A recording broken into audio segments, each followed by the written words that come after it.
Thank you for listening to Travis Talks Education Podcast. Today's episode 7 is the voice of the athletic academic advisor, where I talk a little bit about the survey that I sent out months ago through the N4A, and going to kind of tell you what the questions were and my opinions and commentary throughout.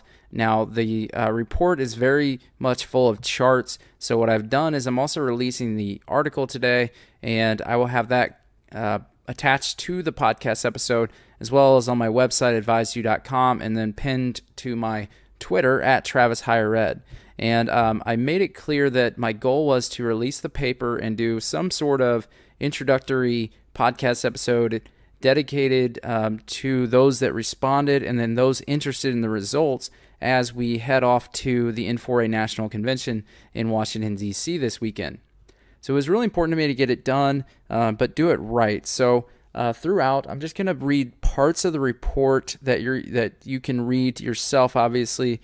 Now the charts, I'm not going to read you the numbers because it's just very hard without it in front of you to see it. So what I'm going to do is read the questions so that you know ahead of time what kind of questions I asked, and then my thoughts, my introduction, and my closing thoughts will definitely be in there as well. Now, just so you know, throughout the actual report, there's also a crash course on NCAA academic policy that is a good precursor to before you read the questions if you're not exactly used to the NCAA academic policies and the measurements that NCAA Division I has in place. So I want to be clear with that. Now, I'm not going to read through those on this episode. Definitely have had in the past podcast episodes where I covered the academic requirements and then also the academic measurements. So if you want to listen to those before you read the report, that would help you as well. It's the same information. Now, I started this survey because I was interested in academic advisors' opinions that actually work with the student athletes on the front lines. Now, I sent it out and actually asked everyone that wanted to do it to complete it, and I asked that they self-identify their position area because I have two goals. So the first goal is to release this article and cover just the athletic academic perspective, but then I have another one that I'm going to use all the respondents. So there was about 175 that responded to the survey with usable data, and today there's going to be 96 athletic academic advisors that self-identified from all four subdivisions of NCAA Division I. So throughout, the charts are very helpful because throughout you're going to be able to see the every chart has all four subdivisions, the responses. So you can kind of compare with all the different resources and different opinions maybe. I thought that would be very helpful, and took a lot of work to put the charts together, but kind of divvying up the analytics part of it and analyzing the data was a lot of work, but very intriguing and definitely good for the report. So I encourage you to download the article, read it either before or on your travels to Washington, D.C., and I'm going to hopefully have a lot of good input, feedback about how things can get better, how maybe you feel about the article once you're in D.C. I will be there Sunday through Wednesday, and definitely going there for my actual university so that I've got a lot of things on my agenda that I want to learn for coming up for the fall, get some good ideas. But throughout, I'm also going to be interviewing people for the podcast. So if you are interested in being on the podcast as it starts to shift gears towards expert interviews and not just me talking about NCAA policy, then let me know. And as always, this episode is brought to you by AdvisEdu.com, and that is Design Thinking the Future of NCAA Division I Academics and its impact on 350 schools, 32 conferences, and 170,000 student athletes. So everything I follow with higher education, I essentially look through it with an NCAA lens, and not only innovation, but best practices, things that need to be looked at a little closer, and how it might evolve the NCAA academic policy. So I'm keeping a pulse on that, so I hope that you'll follow along on www.advisedu.com. That's AdvisEdu.com. Always follow me on Twitter at Travis Higher Ed if you want to continue the debate on certain topics. Pretty much Twitter is where I talk about higher education and then I'll apply it through my filter of NCAA. But I really just retweet, can have conversations with some back and forth on different higher education policies and data. And right now I'm really big into the education to employment, and that is a lot of reports coming out lately. That is the next white paper that I plan on doing, as well as try and talk about how we need to make a culture change from just the degree to kind of going from education to employment. So that's another area that I can't wait to get to. But today's episode, just going to read you the questions with my introduction, my final thoughts, and I will link up the report. It is full of charts that are very user-friendly to read, and I think you're going to enjoy looking through it and being able to compare the Power 5 responses with FBS, FCS, and those institutions, Division I, that do not have football, which is another dynamic that comes with the policies. So with that being said, let's kind of dive into what I did with this. So like I said, there's 96 self-identified athletic academic advisors, and the representation was good. So I'm not going to read a lot of charts, but just to give you some background of the participation. So the 96, 35.4% were from Power 5, and 29.2% were from FBS, 20.8% from FCS, and then 14.6% were from Division I, AAA. And so very representative, I think, of what I expected based on the N4A membership. Definitely very heavy on the Power 5 and the FBS. So not surprised that took up about 65%, but getting a good representation of every subset of Division I. So the survey was based on questions from a lot of different areas, but I tried to break it down into different segments in the report. So the first thing I talked about was reporting structure of advising.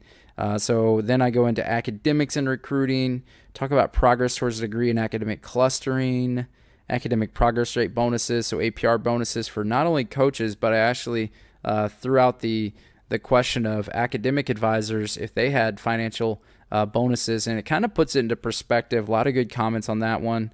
And then talk about transferring, tying academic achievement to transfer policy, and then talking about grad transfers.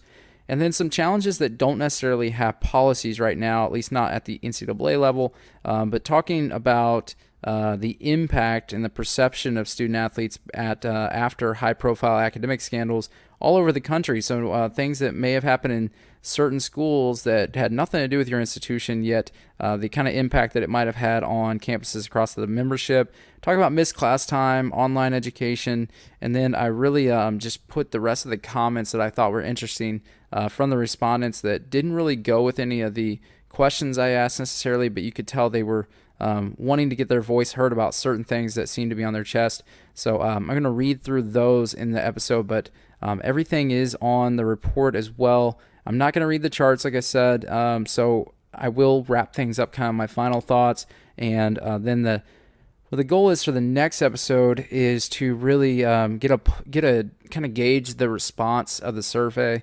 I'll be sending it out to the listserv on Thursday, so that with the attached report, so hopefully with so many people responding so quickly, over 100 people in the first hour, hoping a lot of feedback, so I'll link that up as well. But if you do want to leave feedback, I appreciate it at AdvisEdu.com.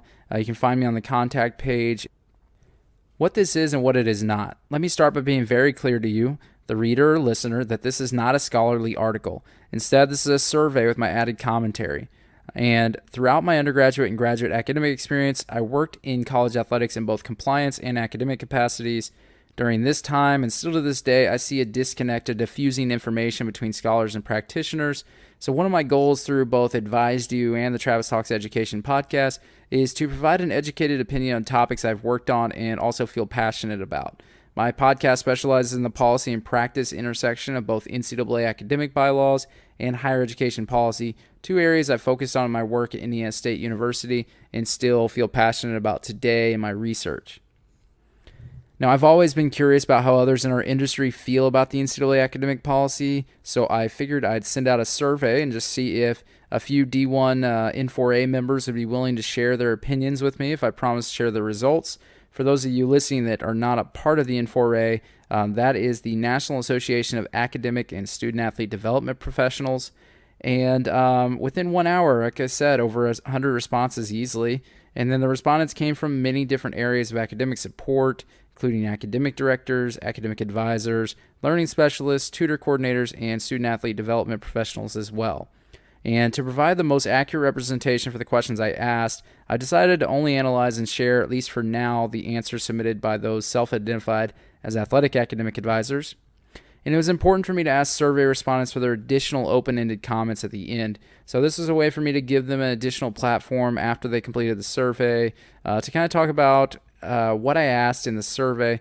The comments that stuck out to me are highlighted after each topic category, and then additional comments from the survey are included at the end. Now, please note that I included comments that I found useful on the topic and relevant to the conversation, regardless of the position of the respondent. So some, for example, if they did not self-identify as an athletic academic advisor, then their responses won't be in this report, but their comment might be, depending on if it was, I felt it was useful and geared towards the topic of the paper. So the first thing I asked was about the reporting structure of the actual advising at their institution. So keep in mind, when you look at the charts, you're going to be able to compare the different subsets of Division I. So it's very helpful in that regard. Not going to read the charts, but here's some of the questions and the options. So does your student-athlete academic center report to athletics or an academic unit on campus? So the options were academic reporting line, athletic reporting line, or both. And so that's the first question in the report. Then talking about advising load. So what is the approximate student-athlete advising load of each academic advisor? And less than 50, 50 to 100, or 101 plus. And so that just gave me a pretty good idea on, based on the subset Division 1, how the numbers change. But what I realize is, based on some of the comments, that advisor loads vary greatly by advisor. Quote here said, I have 50 to 175 student athletes. Some have 20, some have 40, etc.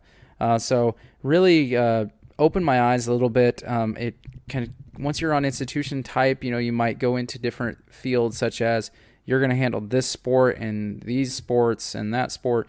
So that's something I'm going to dive a little bit deeper on. The job expectations. So I asked, which do you feel like you and your colleagues are mostly expected to do in your job? This one gave a lot of comments that I think made things a little heated for a couple people. So the options were keep athletes eligible, and then the other option was advise athletes based on the major they choose in the classes that come with it. Now this one was extremely close, and so I won't read all the details, but I can just say that 37 of the respondents said keep athletes eligible, and 42 respondents said advise athletes based on the major they choose in the classes that come with it. So some of the comments, I'm only going to read one of them that I thought was helpful for this part of it, was they said, I disagree with the wording used in the job expectation question. I think it's a very loaded question that doesn't account for advisors being motivated by anything other than either eligibility or just advising. I feel my role on staff is to help students be successful and maximize their college experience by providing them a variety of resources. Eligibility and advising are a byproduct of that, not the driving factors. So I think I struck a nerve with that respondent. I really do regret not opening it up for more, but based on research that you can read and then just opinions of people, whether it's faculty or those in the public or those in the industry, it's a very real thing about seeing that these NCAA academic policies are driving eligibility and potentially into clustering of majors or easier majors. So I thought it was a fair question, but what I do wish is that I broke it down by sport mainly to see if there was any difference there, but very even. 37 saying keep athletes eligible, 42 saying advise athletes based on the major they choose and the classes that come with it. So I do agree that it was kind of a loaded question that could come up with probably some better ways to respond and ask that question.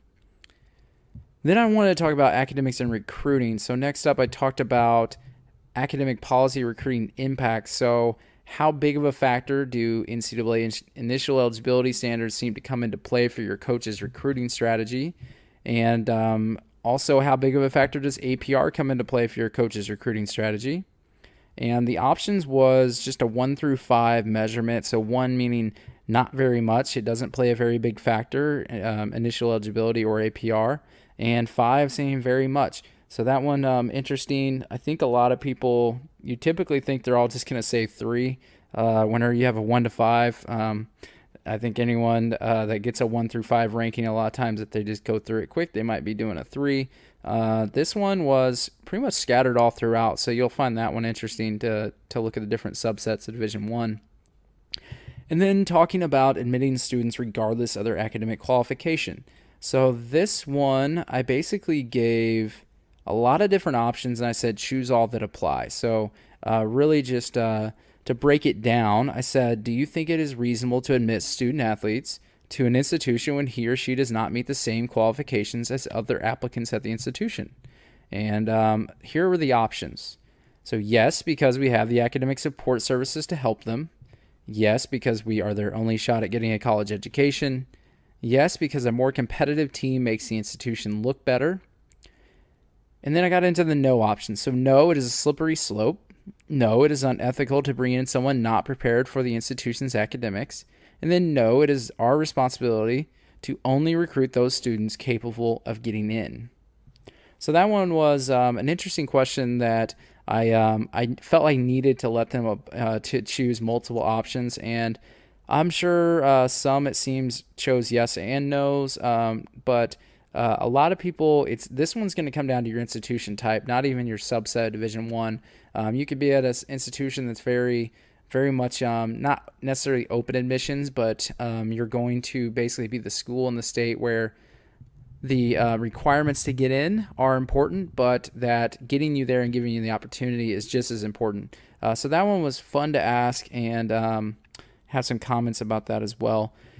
And then I go into academic recruiting pitch on official visits. So I just asked, do your coaches use academics as a vital part of your recruiting pitch? And the overwhelming said yes. And so only a total of 8 respondents said no, and everyone else saying yes. So that one seemed to be a big positive that they're utilizing the academics on their recruiting pitch. Now, what I also asked, though, is do your coaches take the recruits to meet with your academic unit during official visits? This one even more said yes. So that's good. That means that our academic individuals are on campuses at all levels, seem to be meeting with their recruits during official visits. Then I asked, this is the only sports-specific question in the survey, which I kind of originally set that up on purpose, but looking back, I'll kind of talk about that at the end about how I wish I would have asked more sports-specific. So this question was, in football, baseball, and men's basketball, do you think coaches intentionally or unintentionally mislead recruits on what majors they can and cannot pursue due to time commitments and eligibility? So the options of this one was yes, intentionally, yes, but unintentionally, meaning they're not doing it on purpose, that they're misleading recruits on certain majors, and then just easily saying no, and then not sure. So that was kind of the cop-out answer that it seems like a lot of people responded to, is the not sure. Now, keep in mind, a lot of this is all opinions, so I'm not sharing the names. I didn't record the respondents' info, so I was kind of surprised that many said not sure. Now, that also could be a factor of the individual responding. They might not advise football, baseball, men's basketball, so they might not feel comfortable. But that one was pretty spread out with a lot of yeses and a lot of nos. So that one I felt was concerning. And then a couple good comments on this one, though. So about the in football, baseball, men's basketball question, and then about coaches meeting with academic recruits on their visits. So a comment on here was, I have definite concerns about coaches selling the school to students based on their dream of being an engineer or going to med school, but with little regard for a student athlete's academics in high school and their struggles. It is hard to have students that are promised, quote, that they will be successful in a certain major from the coaches, but the coaches just want them to play, and the student suffers and is not successful in their chosen major, which makes it harder for them to change majors and then keep their GPA up and make PTD for eligibility.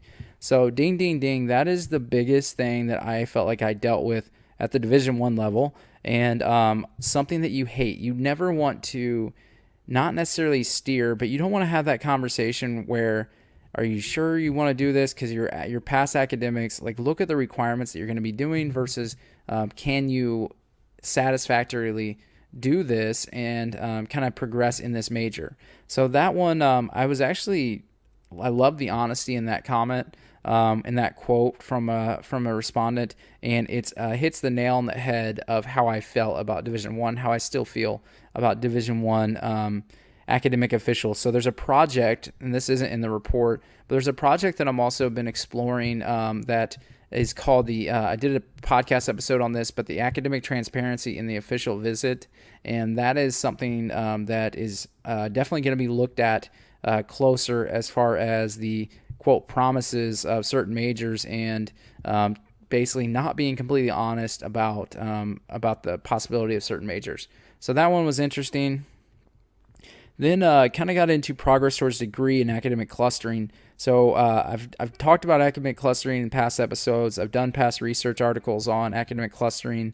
Some of the most known authors that studied this were my professors in grad school. So I've had conversations about that.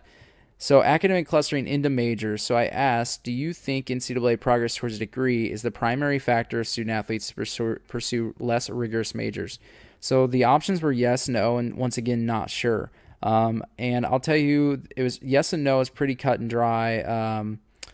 Most people said yes and no. No was actually, not surprisingly, the most. I hope people don't get offensive when I ask this one, but it really is just trying to get the opinion on campus. But a lot of people saying no if they think that, once again, sports specific would probably have been a lot better, but the opinions there were definitely good. Then I talked about what do you think about the notion of student athletes clustering into specific academic majors. Once again, gave them a lot of options to choose from, and they could choose all that applied. So the options were the NCAA rules cause academic clustering. Not bad. Academic clustering is not bad due to expected interest of the individual, and occurs because major is easier and allows more electives. And then JUCO athletes, so junior college athletes, are limited to certain majors when they transfer based on progress towards degree.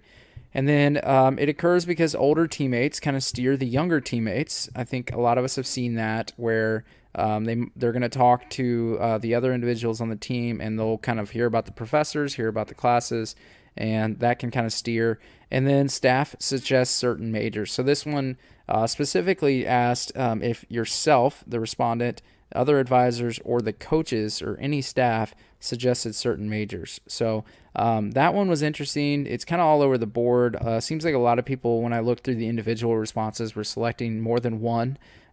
So there's a lot of people that think clustering is bad. A lot of people that think it's just natural when you have a group of student athletes that are similar backgrounds, similar interests. So that one was fun to ask. Then I kind of labeled this one applying the Division III model to Division I. What I mean by that is I asked, do you think the NCAA should leave it to each individual institution to determine continuing eligibility instead? So basically this question said, should we just scrap the NCAA eligibility rules, continuing eligibility, and just leave it up to the institution to determine progress towards degree? Now, a lot of faculty members that are against the NCAA policies, this is one of the biggest things that I get heard about. So I think this is a popular one if you're not in the industry, but it's hard, in my opinion, and I try to not put my opinion in the report, but I'll give it here, is that if you can't argue with the results of what the change in academic requirements, continuing eligibility over the past 15 years has meant. For one, I think just policy-wise, you're never going to go backwards and just scrap all of your policy. But especially whenever we're seeing results of student athletes graduating at record rates, thousands more student athletes graduating that wouldn't have if the APR and GSR scores didn't go up. So the NCAA research has posted a lot of information about this after I did the survey and before, but some things came out after. But this one was overwhelmingly saying no, that we shouldn't leave it to each individual institution. Now, my opinion on that is probably kind of a mix of competitive edge. So when you do that, do you take the competitive advantage away by kind of giving schools that have the lower admissions requirements and expectations to kind of steer athletes there, and then all of a sudden you're at a more challenging institution that kind of holds that, and then it opens also academic misconduct at the institutional level. So that could obviously be a huge deal, and it works at Division III because the institution types are so different, and I think that there's just so much in place there that competitive advantage is not a big factor with that, and I think it's very important to just leave it up to continuing the Division I model. It works at D3. Don't see it ever changing to D1, but I love Division I academic policy. I like Division II. I think Division II at one point should consider going to Division III because, to be honest, I work in Division II. For full disclosure, I left a Division I so that I could go to a Division II and so that I could talk more about Division I and kind of set up AdvisEdu and the podcast. And Division II academic rules a lot more cut and dry than Division I. We don't have the percentages of the progress towards degree or the GPA or anything like that. The percentage, it's pretty much just pass 9 instead of the 6, 18, and then 24 in the year and have a 2.0 GPA and be in good academic standing. So if anything, I could see Division II going to the Division III model. Division I is actually the future of higher education policy, in my opinion. But we did have commentary about clustering that I wanted to mention. A quote said, "I believe that people forget that academic clustering also happens because student athletes do not do well in their classes. When they do not do well in their classes, they cannot continue in certain majors, and depending on what year they are, they need to go into the 1 or 2 majors available to meet NCAA requirements." That is something that I can tell you 100% happens. So that happened whenever I was working there, and I don't think that I think that I know there's waivers in place, but maybe that's something that we can explore in the future where we're encouraging students to still be trying, because what you don't want to do is steer clustering based on the eligibility. We want to get degrees, but we also want students to be pursuing what they want to do. So I'll be talking more about that in my education to employment paper that I'm working on now that this one's done, but that's something I'm looking at right now. Then we went into the juicy APR bonuses. So financial bonuses for APR scores. This is overwhelmingly popular for media outlets that cover college sports, and a lot of people like databases to talk about financial bonuses. Now, I'm not one that likes the whole idea of knowing how much money people make, but I understand it's a hot topic. But financial bonuses for APR, I had to ask about that because that one's always kind of driven me up the wall. I read an article that had a quote from someone on the past committee, I believe on Committee on Academics a long time ago, that said, basically, we want you to meet these standards, and we put it on the institutions to come up with creative ways to meet these requirements. This, though, almost just comes off as an unethical way because it is potentially bad, but you also have coaches benefiting from the advisors and the students' work. So obviously the students' work, but for the purpose of the podcast, today's episode, and the report, I'm going to focus on the advisors. So I actually asked the academic advisors, do you think coaches having a financial bonus in their contracts tied to APR scores or graduation rates, I forgot I did include that as well, is ethical? And overwhelming majority said no, not surprised. So there was 14, 28, 50 people, respondents said no, it is not ethical to have coaches APR bonuses and graduation success rate bonuses. And then, so that left 10, 17, 28 said, yes, it is ethical. So, no, it's not ethical is wins out on that one. And then I kind of opened it up to 3 choices when I asked, do you think it's ethical to financially compensate academic advisors for APR scores? And this one, very, very even for the yes and no. So I'll read this one for you just so we can compare it. So across the board, there was 17 said yes, that it is ethical to financially compensate academic advisors for APR scores. And then 22 said no, it is not. But then I actually threw in the kind of fun answer of I wish with an exclamation mark. And this one was the overwhelming majority, especially in Power 5. Over twice as many said I wish than they did yes or no. So that one was pretty fun to see. Now, will it ever happen? I don't know. But this one, bear with me, because I think anytime you talk about this topic, it gets sensitive, and I had to ask. So I got a lot of feedback on this in the open-ended questions, so bear with me. I'm going to read you 5 comments, because I think this one is very important, and we need to find ways that the academic advisor is making not very much money compared to coaches. Even if it's a lower level D1, the coaches are definitely making quite a bit more. So if you're going to throw a bonus in there, I think it's important to talk about it. So going to talk about the commentary now. So these are all quotes from individuals that submitted on the survey. Quote, I wish we were better compensated for the work that we do. It is always disheartening to see a coach get a bonus for GPA or APR when he or she has done little to help us through the process. The football coach that touts the academic success of his program often has no idea what majors his students are even in, so it really sucks when he gets a bonus or raise and we are stuck making little to no money, but we have to deal with all the issues both in and out of the classroom. I would like to see our efforts recognized more and valued with the coaching ranks. Then another quote, athletic academics has become more and more a high-level proficiency management job that is not recognized at the level of workload that it should be. Student-athlete academics is scrutinized more and more, therefore coaches and directors are asking more of the advisors without additional compensation or recognition of the amount of work that is being done. I agree with that. And then another one was working in a selfless field like this doesn't pay well and is only magnified by coaches who are paid ridiculous salaries to win games. The fact that they can have a stipulation in their contract that pays them over 3 times what their academic advisor makes per year for APR rates is absolutely disgusting. Society places a value on one's profession based on pay, and for folks in this field that are legitimately impacting the lives of student athletes, paying them almost nothing illustrates that having an education really isn't that important. You can't honestly expect an advisor that makes less than $45,000 a year to try and explain the value of higher education to a student athlete that can become a coach immediately and get paid double that very early in their careers. That was eye-opening, and that's why I love not having to ask identity, because I think people get more honest.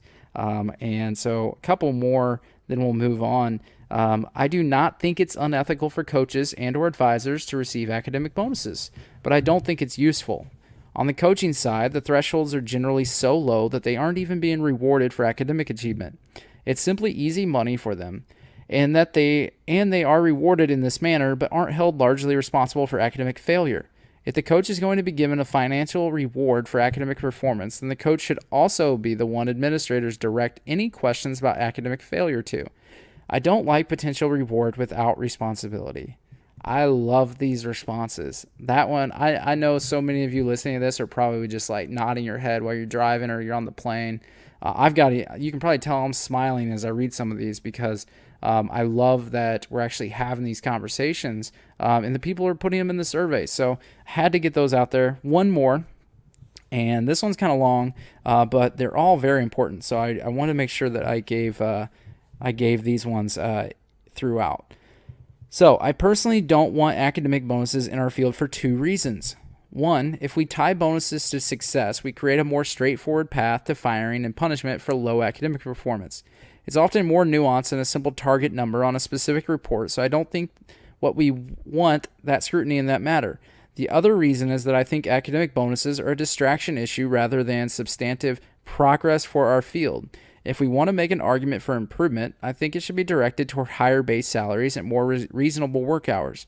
Essentially, we need to ask to be respected as professionals instead of using our collective political capital to lobby for small financial bonuses if a team hits a center reporting number.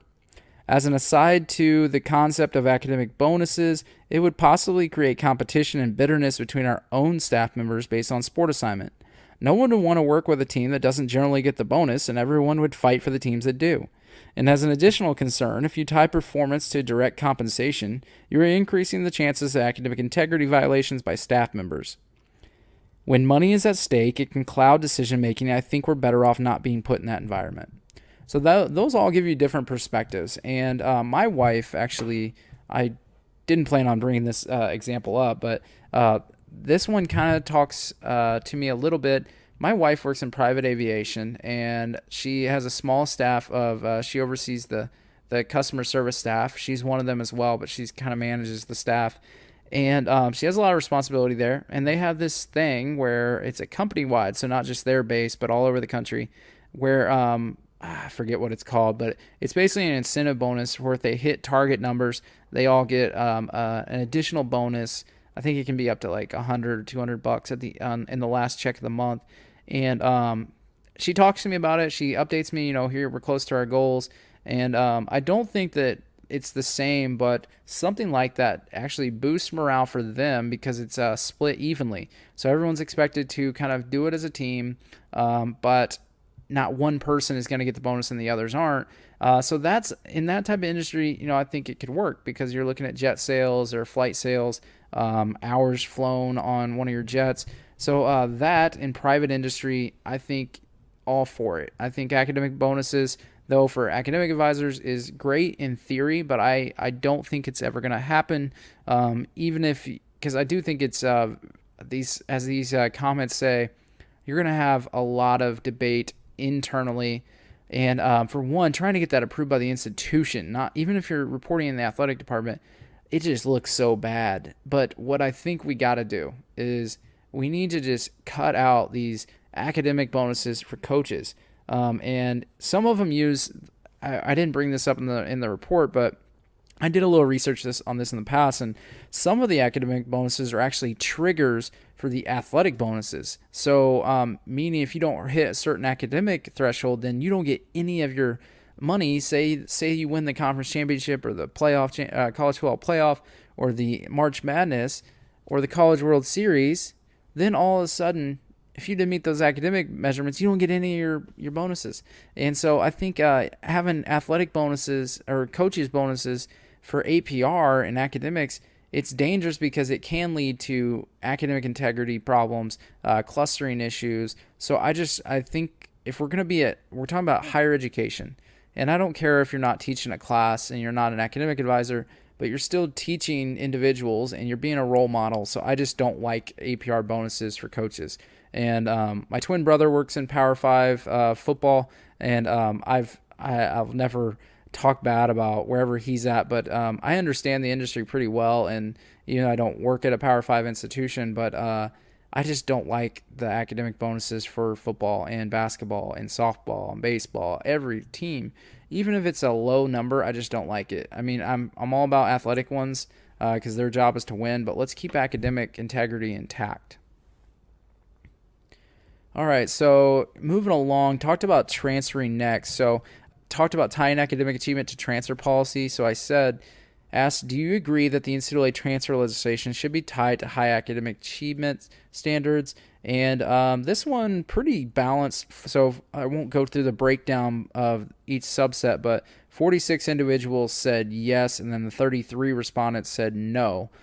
So that one's a little more said yes, kind of the safe answer and the academic answer. So I agree with that. And then, do you think it's problematic that many graduate transfers are not finishing their graduate program? So 66 respondents said yes, it is problematic.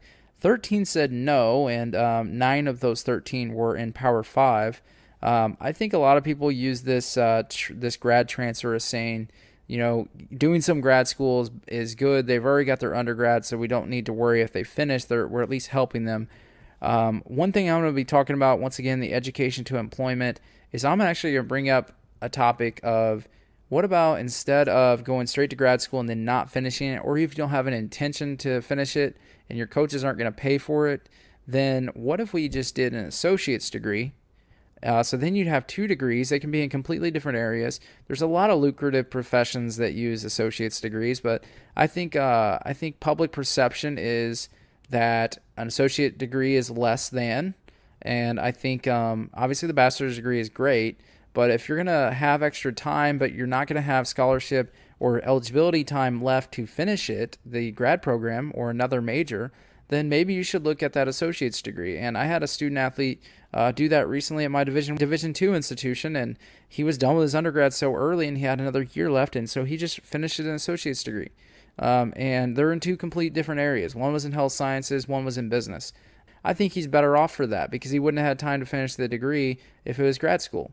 And a lot of efficiency use of the scholarship too. And so it's really going to help and pay dividends for him. So I think that's maybe all these grad transfers that aren't finishing their graduate program. I think we should maybe loosen up the rules where they can also go somewhere else and just go for an associate's degree, either graduate transfers for graduate students' eligibility afterwards. Let's try and instill that associate degrees can be helpful too. The other question I asked about this was, do you think that graduate transfer eligibility would be more ideal if the incoming institution had to cover the scholarship value for the entire master's program? So 57 respondents said yes, 21 said no.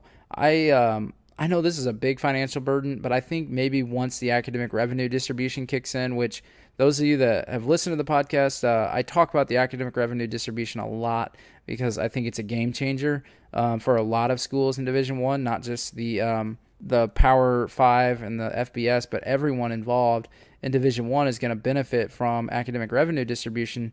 And I think if we're going to continue to see graduate transfers not fulfilling the entire graduate degree, then I think we need to take on that burden that we're going to pay the whole value of that scholarship. So whatever if it's partial or full scholarship, then I think we need to cover that until they're done. Now, obviously, you have benchmarks in there to make sure they're actually putting in the work. But I think if you're going to bring them in, the goal is to get that degree, right? Not just some grad school and then not finish it because you moved across the country to go there and you didn't finish it.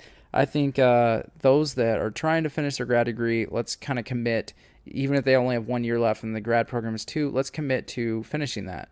We're starting to see a lot of degree completion funds for undergrad. I think maybe we need to start opening up that money too for grad transfers so that we're actually fulfilling the promise of the grad program as well. Okay, so to kind of wrap up, I'm just going to go through the challenges without policy sections, and then I'm going to read the rest of the comments, about 4 more comments that were not necessarily topics that I asked, but open-ended questions that nonetheless are very important. And this one talked about impact of high-profile academic scandals. So I just simply asked, didn't go into too many details, but I said, do you believe high-profile scandals in revenue-generating sports has negatively impacted the faculty perception of your student athletes indirectly? And the options were yes, no, and maybe. So of the no, out of everyone that responded, only 14 said no, and very even. So 41 said yes and 24 said maybe. So you're talking about 65 out of the respondents actually said yes or maybe, that high-profile scandals. And this one didn't have a lot of people responding. There was actually, seemed like a lot of people did not feel comfortable responding to this one. That's the other thing. They weren't required to respond. So that one looked like a lot of people did not want to respond to that one. So once again, I may have, maybe someone didn't feel comfortable saying that with the survey. But nonetheless, I see that on my campus, and I work at Division II. I can't get certain things done without hearing about North Carolina or Louisville, even though that wasn't academic. But so I could definitely see how that can change faculty perception. Then I talked about missed class time. So are you concerned with the amount of missed class time your athletes experience during their season? So this one really just said yes, no. Are you concerned with the amount of missed class from travel, essentially? And then the sports you see this the most. I mean, in coverage, media coverage, it's March Madness, even though it's only very few teams. That really, if you make it to the Sweet 16, then you're probably missing quite a bit of class. But even the first couple rounds, you're not. But this one's I think baseball in the fall, baseball in the Midwest, in the colder states. Is going to be a pretty big one in the Northeast, where you don't know what the weather's going to be like and when spring's actually going to show up. So I think in my past, baseball is obviously the most difficult, but 53 individuals responded saying yes, they're concerned about the amount of missed class time, and then 26 said no. So twice as many believe that it is a problem. So we talk about Wi-Fi on buses, and a lot of institutions do travel an academic person with the team, and I actually love that idea. Hotel lobbies can easily turn into study halls, and so I think with the rise of online education too, would be important. Now, I did ask a policy question about the travel schedules. So I asked, would you be in support of travel schedule legislation with the goal of limiting missed class time? And this one, a lot of people did the yes and maybe thing. Only 7 people said no, that they wouldn't support travel schedules. So I kind of assumed most people would say okay. I thought maybe it would be the number one answer, but 45 said yes, 26 said maybe. So once again, that is supporting travel schedule legislation with the goal of limiting missed class time. I think that is a very good goal that I'd like to research a little more in the future. I'm sure many have. I think that there's so many variables with weather and location. It's a different animal when you talk about logistics of trying to predict the weather and being able to play all these baseball games and basketball games during the week. TV comes into play with that. Conference games come into play with that. So that one's something down the line that would be interesting to hear from.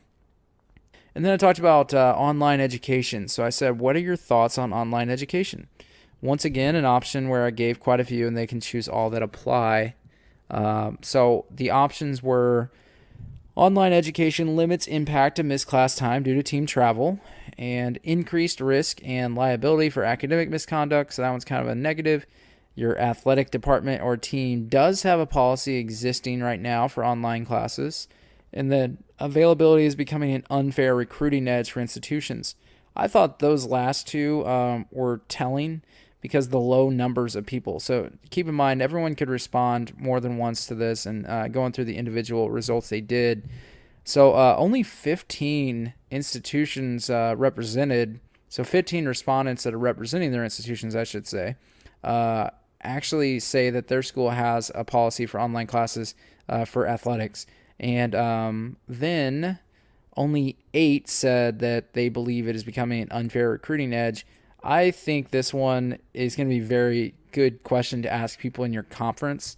So whenever you're recruiting the same people and you're going to be playing each other a lot more, I think if School A has you can do everything online, and School B you can't, I think for 2 different groups that's going to be important. So it's going to be an advantage for the group that don't want to go to class and think that it's an easier way to kind of get their degree done, or that just the other group is the people that like the options and knowing that even if I'm traveling, I'm going to be able to get it done. And so I think online education is coming huge, and definitely something I'm interested to see how it plays out, because online education in higher education is taking off, but we don't hear very much about it in athletics, because I think people just are scared to talk about it. For one, I don't think that we can talk about these policies. I don't think that we should be able to have institutional policies saying you can only take one or 2, or you can't take any.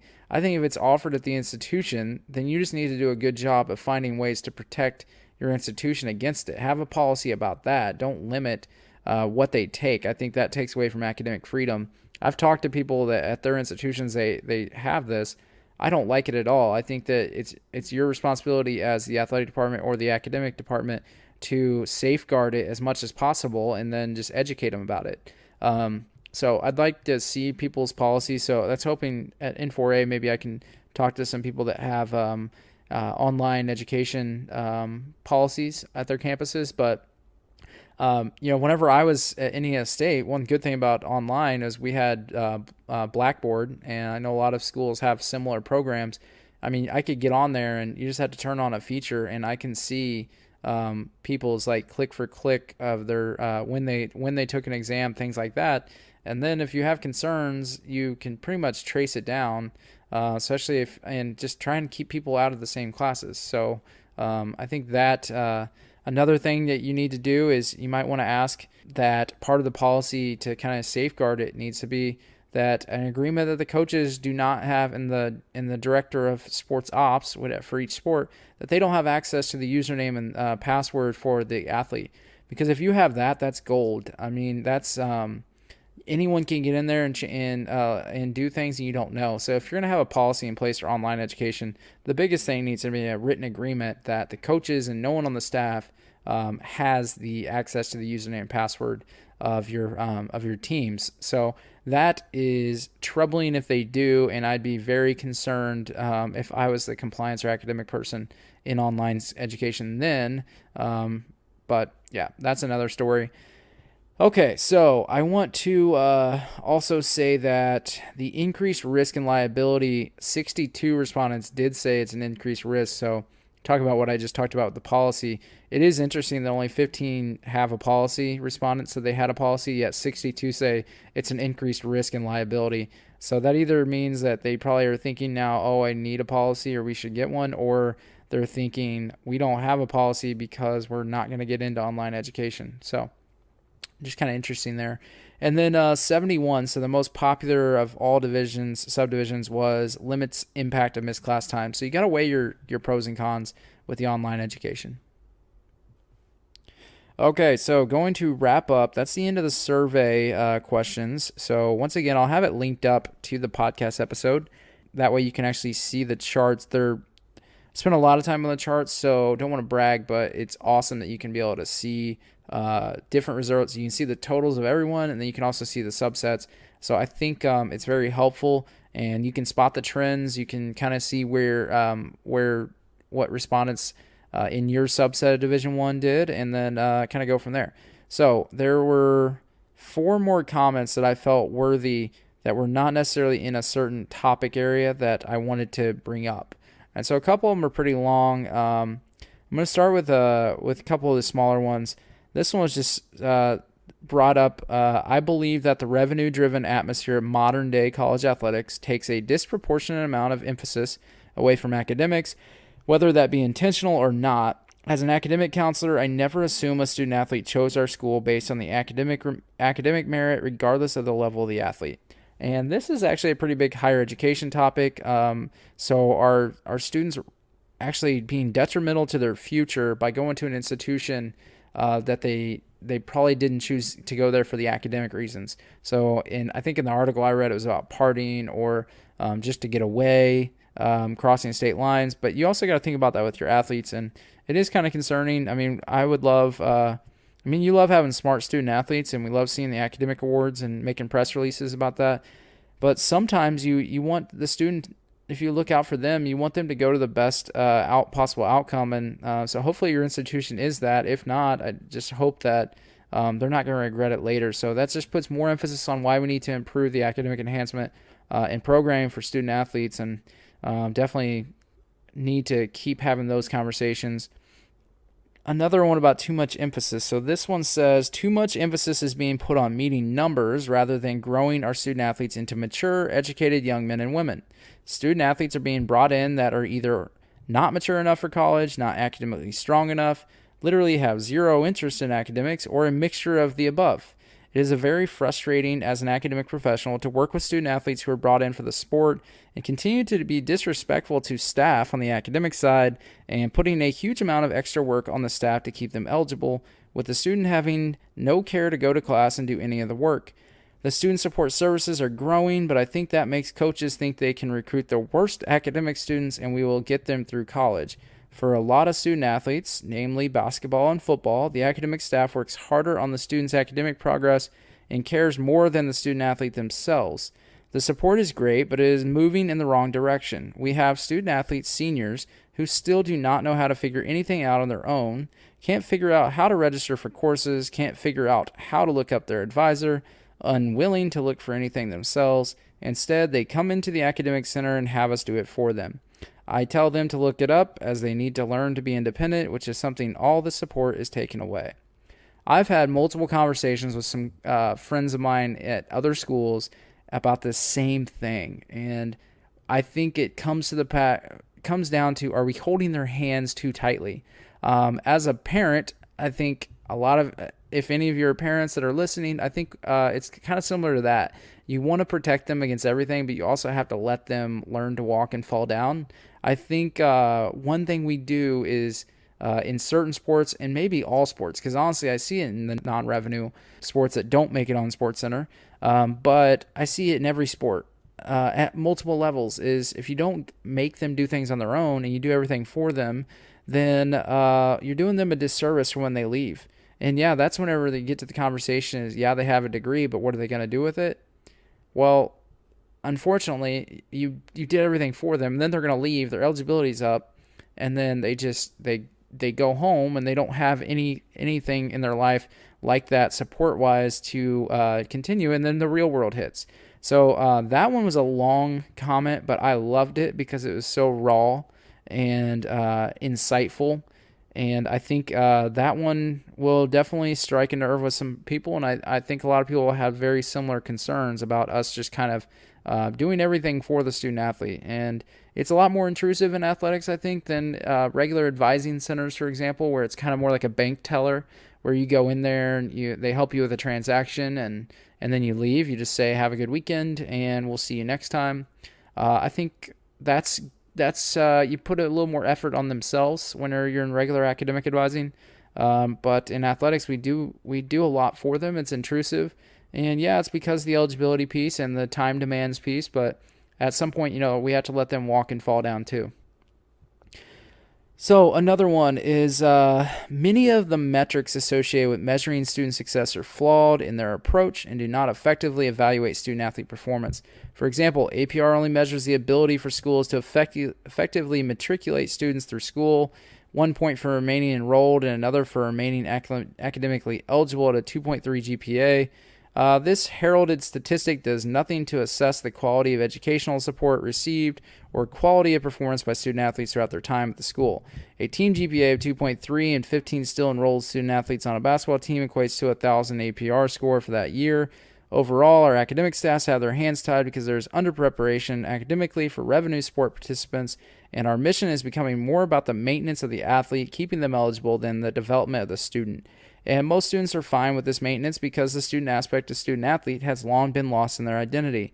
Overall, we cannot fix the K-12 education system that is sending students up ill-prepared, but our academic measures such as the APR and GSR could actually measure academic performance. These changes could make the academic support services field actually effective at academic support by shedding light on systemic abuses of APR and GSR. So I'll agree with some of what this individual said, but I talked about this in the last episode, is basically APR is misunderstood. APR has nothing to do with academic success. APR is just guiding them to graduation and retention. But what measurement is out there that for college students in general about high performing? I mean, at the end of the day, we're being judged on if we're keeping students in school and we're graduating them. So I don't necessarily think that the APR and GSR are trying to measure the actual academic ability in learning. If you look and I study higher education in general, I'm telling you, all of higher education, there's not a good study out there that everyone agrees on, or really any out there as options. There's a couple that are not, in my opinion, that great, that measure learning.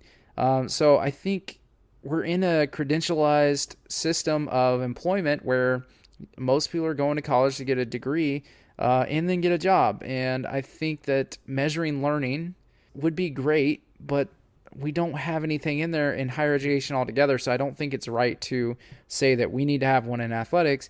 I think what we need to do is, instead of using the measurements of that, maybe we just need to stop misleading people of what APR is and GSR is, and we just need to tell them what it really is and kind of break down that. So I try to do that in past episodes, but I think I like APR. I've talked about APR in the past. I like the GSR, but I like it because it measures outcomes and progress. It doesn't measure learning, but nothing else does. I don't disagree with what he or she is saying in this comment. I mean, I agree that a lot of people are maintaining eligibility and that we need to have good metrics, but I actually like some of the metrics. I don't think that they're necessarily flawed in their approach, as this individual said, but it doesn't effectively evaluate student-athlete performance. But that's left to the interpreter of whether you think that that's what the measurement's trying to do. So I think we just need to be more clear on the message of the measurements and So that's how I feel about that. So I've had multiple conversations with people about that, and I think if anyone listens to my podcast, they understand my opinions on that too. Okay, so I'm going to read my final thoughts, and then that'll wrap up. Now, remember, I'm going to post the actual report so that you can see all the charts and all the wording in this, and hopefully you have some good encouragement for it, things that can do better maybe that I can use in future projects. But here's my final thoughts.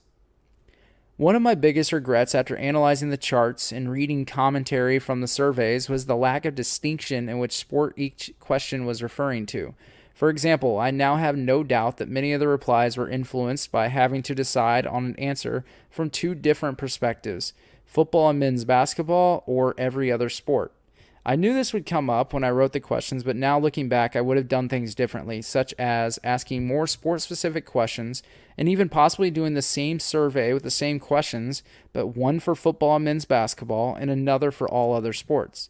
Unfortunately, as much as we, as academic professionals, want things to be the same and avoid potential stereotype confirmations or biased opinions of student athletes in certain sports, the outside attention and internal revenue production in these sports, even though many do not bring in much revenue, seems to be widening the gap in our industry's profession.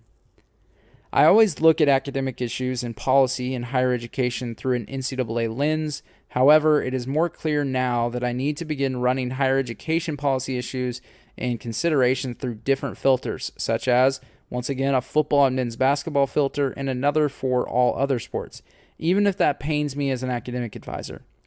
I think the game has changed, but the goal remains the same: educate our student athletes to the best possible outcome of a degree and ability to enter the workforce and or think critically to contribute to society and represent our institutions in a positive manner.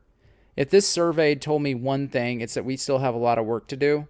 And I want to thank you for everyone that participated in the survey. And then additionally, for those of you that did not self-identify as an athletic academic advisor and are concerned with your voice not being heard, just be assured your responses will be shown and distributed as well in a future project. So I thank you for the fast replies through the N4A listserv. And just want to say, please continue to share your opinion by visiting the contact page of my website, advisedu.com, advisedu.com. The link to the contact is actually in the actual report. And then I invite you to explore the website and listen, subscribe, and rate my podcast, Travis Talks Education, available on SoundCloud, Apple Podcasts, or through the AdvisEdu website to hear each episode. And then follow me on Twitter at Travis Higher Ed. Okay, so that wraps up. Basically, wanted to give you something to listen to on the way to N4A. I will say that I'm interviewing quite a few people for the podcast at N4A, and definitely looking to kind of grow that while we're there. I will be going to all the sessions, so I hope that I'll see you in those working groups, and I'm looking forward to getting my agenda going as far as what I'm going to be attending, and I'm motivated for my Division II institution. So for those of you who are not aware, I am an actual assistant athletic director at a Division II institution, University of Indianapolis. But I actually love Division I academic policy for the higher education, the data involved. So that's a benefit to whenever I decided to leave Indiana State. When the opportunity at University of Indianapolis, I actually live a lot closer to Indianapolis, grew up here. I basically saw an opportunity to do a podcast and start doing some research that I really became passionate about in grad school. And so I want to thank you for following along. And this was my first report and survey of many. A lot of higher education reports are coming out right now. So I'm going to be kind of going through those with an NCAA lens and looking at our student athlete population. So I will cover D1 and D2, but the majority of this is passion projects. So it's going to be Division I, where I don't have to worry about kind of conflict of interest, and that's why I don't talk about my position too often. I love my institution, I love my job, I love the people I work with. I just kind of typically keep it out of the podcast. So follow me on Twitter, Travis Higher Ed, and I will see all of you at Washington, D.C. at the National Convention for N4A. Thank you for listening to the Travis Talks Education podcast.